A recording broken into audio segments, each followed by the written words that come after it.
Well, welcome back. You're still watching Fut-Afrique. Thank you so much for choosing to stay with us. I did promise you that women's football is on the menu, and as you know me, I am a woman of my word.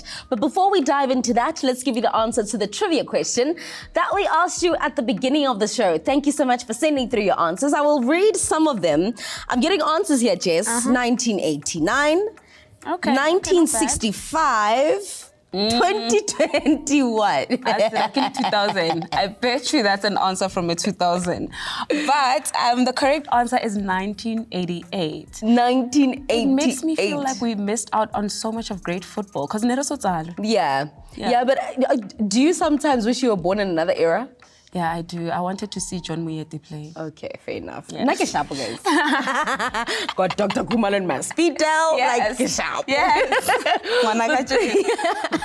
If you didn't know, now you know. 1988 is the answer. That's the last time that Morocco hosted the Africa Cup of Nations. They get to do so again in the year 2025. How significant will this be for them? And is it coming at the right time? It is coming at the right time. I think looking at the growth of football, the investment that Morocco has put in football, Madi also talks volumes. I think they absolutely deserve it. I mean, it's growth for the tourism as well, you know, tourist attraction.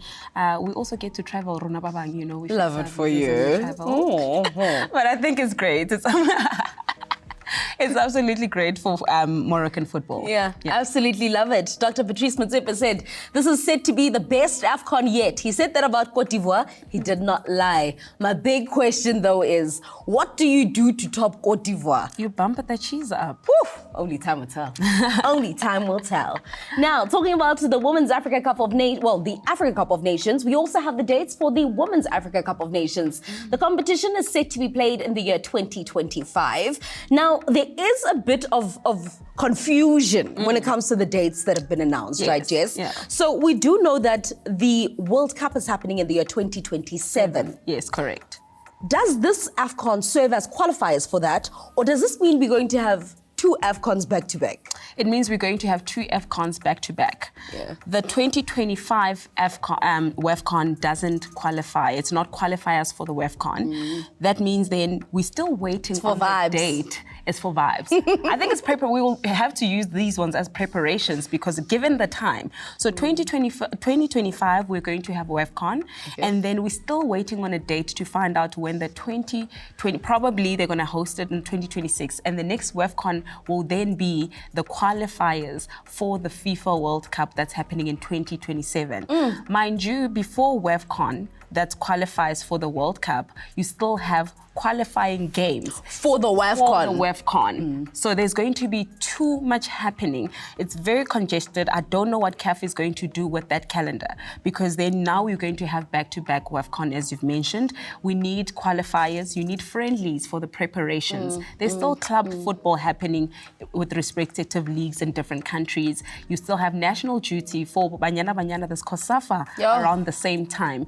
Mamelodi Sundowns making it to CAF, Champions League, you know, and we know this year they are going to USA. So they are going to be very fatigued. We saw with Mamelodi Sundowns, the men's, you know, with AFL, with the league, with the boys going for national duty at Afcon and all of that.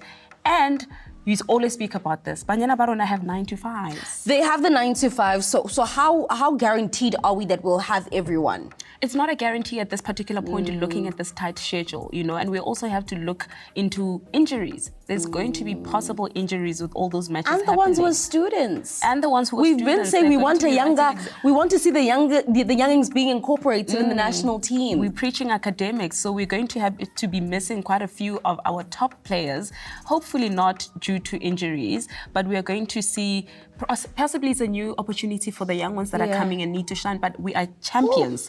We don't actually want to be missing anybody that we know is going to be a very prominent feature in us making it again. So yeah, tight one. Well, in the words of Nay the Bay, there's a song she has and she says, Kuning, kuning, kuning. Kuning. At this point, it's imidlalo mining. So we're going to have to wait and see as to what the associations are going to do to help, at least to help with the fixtures and see as to how they place everything out. And give breathing room. We also need a rehabilitation after these competitions. So it's going to be so interesting to see. Safa, Pagama, it's your time. Let's now talk about a woman I love so dearly, Barbara Banda, out at Orlando Pride, doing amazing things. But it's not just us on Fut-Afrique who acknowledge her greatness. The great Marta, who is nearing the end of her career, has given the Queen props. There's a specific glow that you have every time you talk about Barbara. I just have to say, it's like Barbara Banda. But let's talk about the Queen, who's doing phenomenal. Yeah. Being recognized by a player like Marta just speaks volumes at the kind of player that you have. And we've had a lot of interviews where she spoke about not finding the right pairing for her up front. And she says Barbara is that. So that speaks volumes. She's doing quite well. Let's just quickly tap into some of the records. Yeah. She's the first player in that league to score 10 goals in her first 10 matches. 10 games, 10 goals, 5 assists actually, and 4 Player of the Match awards. Speaks volumes. Super proud of her. She's doing exceptionally well. What does this do for Orlando Pride?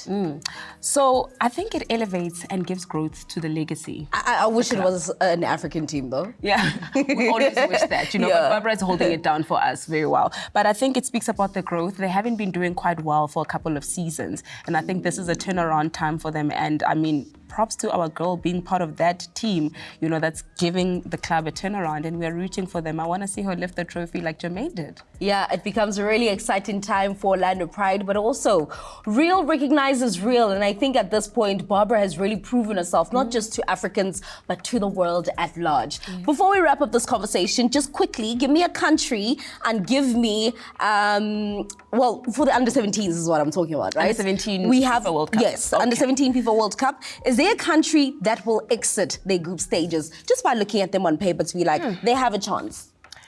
Tough one, because I always feel like African countries are there for the experience, especially the young ones. But if I had to look at the groups, I think Nigeria has got an opportunity to make it out of the group stages. Alrighty, Nigeria have never won the Under-17 FIFA Women's World Cup. Will they do so now? We have to wait and see. Jess says they could be the African country that exits their group stages.